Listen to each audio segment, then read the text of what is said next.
Slender: The Arrival is the fully realized commercial version of Slender: The Eight Pages.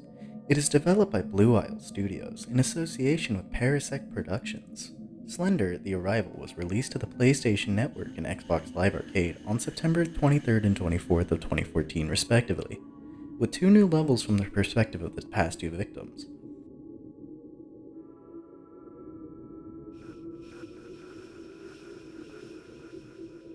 The majority of the game takes place in abandoned areas, with each different objectives.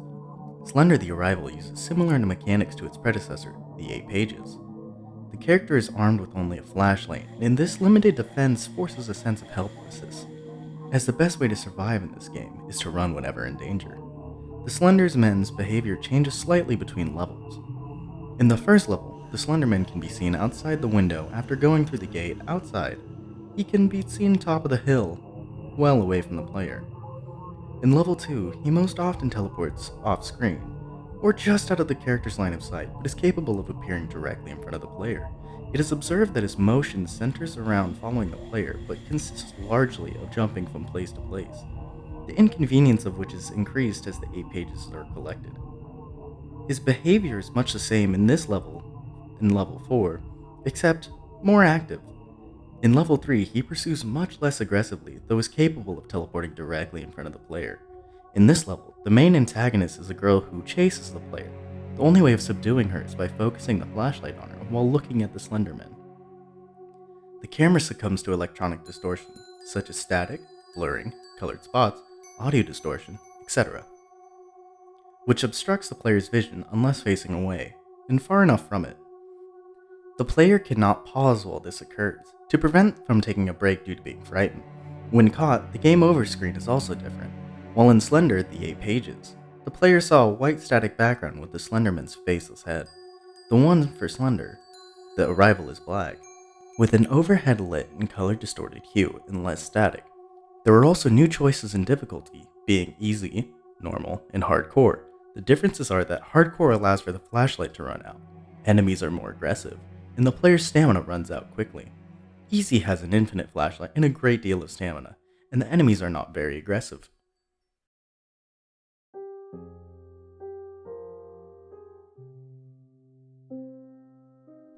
Lauren, the game's protagonist and main playable character. She is visiting Kate, who has recently lost her mother and is selling her house when she discovers that Kate was attacked the night before, and subsequently sets out to find her. After investigating clues and gathering evidence of prior events, she eventually reaches the radio tower where her fate is left unresolved. In the hardcore mode, Lowen presumably jumps off the radio tower and her fate is still unresolved. Kate, a friend of Lauren, she is the second antagonist for most of the game, but also a playable protagonist for chapters 4 and 6. Kate's mother has recently died, and she is contemplating selling her house, which is why Lauren is coming to visit. Prior to the events of the game, she was having visions of Slender Man, and something that she shared with her friend, CR, the night before the events of the game. She was attacked in her home by the Slender Man, but manages to escape, as revealed in Chapter 4. She was hunted by the Slender Man, became insane, and is now subsequently turned into a proxy. She was the chaser in Chapter 3 who chased Lauren and served as an antagonist in that chapter. In Chapter 1, a letter can be found where CR revealed his feelings for her. This may attribute to her not answering him, as he mentions in letters. Carl Ross, a friend of Kate who shared visions of the Slender Man with her. Together, they tried escaping the Slender Man, but by then, Kate had already been taken over and CR died by being burned alive, which was seen at the end of the game when you enter the radio tower, presumably killed by either Kate or the Slender Man himself. He investigated Charles Mason Jr.'s disappearance at the Mason farm before being stalked by the Slender Man and Charlie. The Homestead mission shows CR attempt to figure out what happened to Charlie Jr. A letter sent to Kate reveals his name as Carl Ross as well as his feelings for her. Charlie Mason Jr. is a missing boy who ran away from his parents, implied to have encountered with the Slender Man in the backstory. With the release of the new secret level, some players assume that he is the Slender Man, though there is little to support this. Others say he is CR, but there is little evidence to back this up. In the Steam update, he is introduced as a person as a decaying proxy, appearing briefly in the prologue and kidnapping Lauren in The Arrival. With newly introduced chapter, Homestead, It is made clear that Charlie is not CR nor Slender Man. Slender Man, the spectral and faceless main antagonist of the game. Facing him causes the camera to glitch, distort, and intensifying the player as the player gets closer. In the games, it is also shown that he can turn his victims into proxies or assistants of sorts.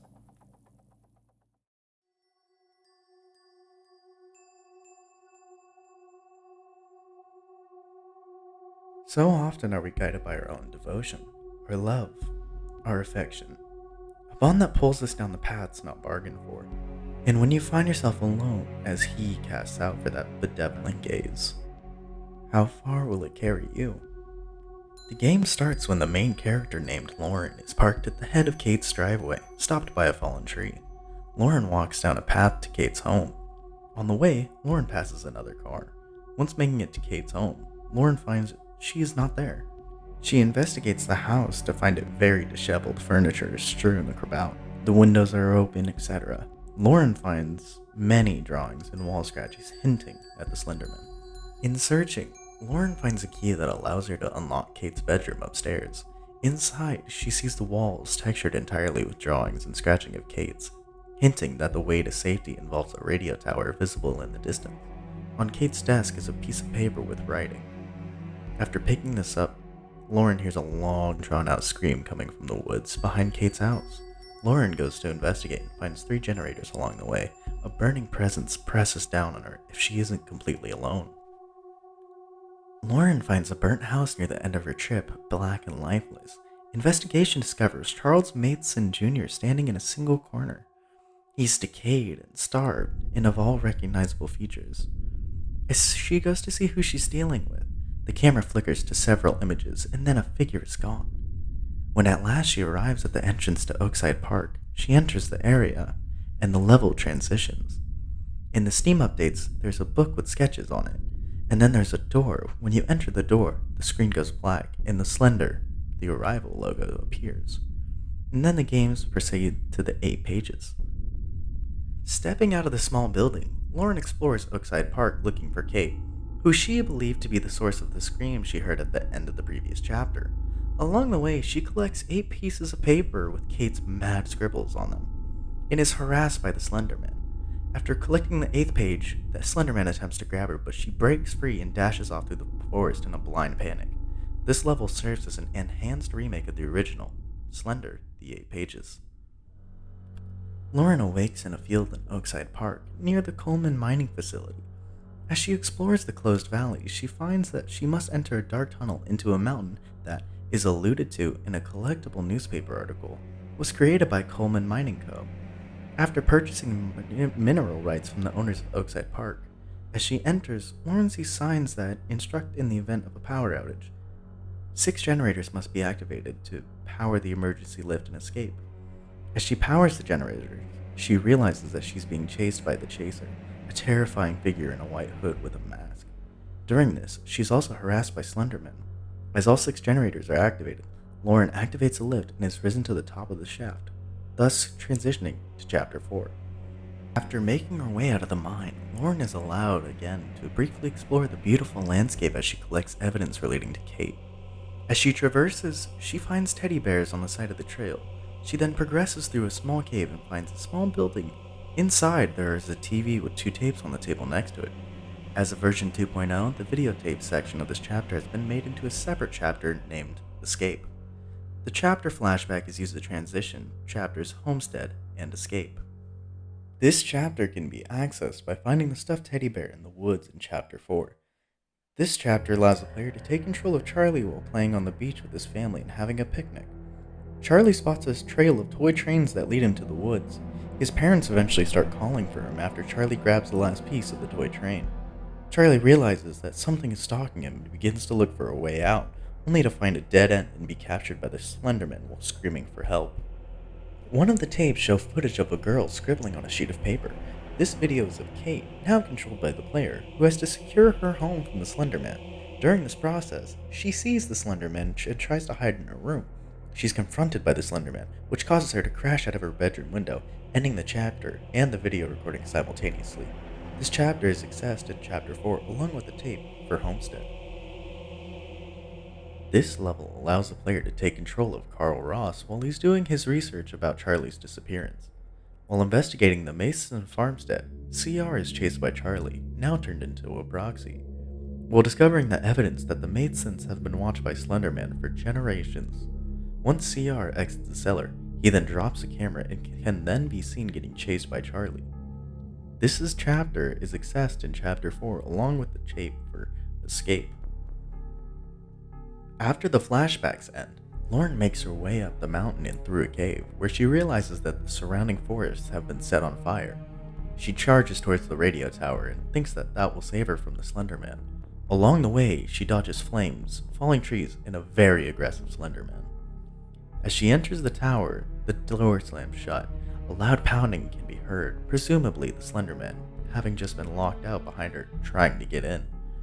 Ahead lies a locked door where a key must be found to unlock it. After finding it, footsteps can be heard and Lauren is forced to proceed into a dead-end hallway. The leading door slams behind her, and as she reads the writing etched on the wall, she realizes that Kate is going to be the one to kill her, that the voice of her only real friend has told her to do it. Lauren walks to the end of the hallway where the charred corpse of a man, presumed to be CR, is lying next to a video camera. As Lauren plays the audio on the camera, she hears CR trying to convince Kate to do something, and most likely commit suicide with him, as evidenced by the note, number 13, and the fridge note from the prologue. Kate screams that she can't and runs away. CR then says sorry to someone and starts screaming. After a while, a woman, presumably Kate, starts laughing. The audio ends. Suddenly, the fire near the door where Lauren entered is blown out, and the door can be heard opening, and the footsteps are heard. The camera, near dead, begins to flash incoherent shapes and loud noises while the decaying figure of Charles Mason Jr. closes in on Lauren. Waking up in a basement, Lauren finds herself with an almost dead camera battery. A quick inspection of the room gives her a close look at Charlie, who is guarding the stairs that lead up to the rest of the mysterious setting. Attempting to rush up the stairs will be hindered. Exploration instincts kick in, and Lauren finds a nearly burnt notebook with one last printed email from CR. She looks again, and Charlie is gone, allowing access to the upper floor. She finds, however, that she is back in the burnt house from the prologue, replaced by the crying of Kate. Navigating the hallways, Lauren comes face to face with her friend, and a single attempt to get any closer results in her ultimate demise with a sudden switch from Kate to the chaser in a single instant. And before long, the camera has shown the view of Lauren's legs vanishing slowly from the view as her body is dragged away. Then nothing as the game ends and the credits roll.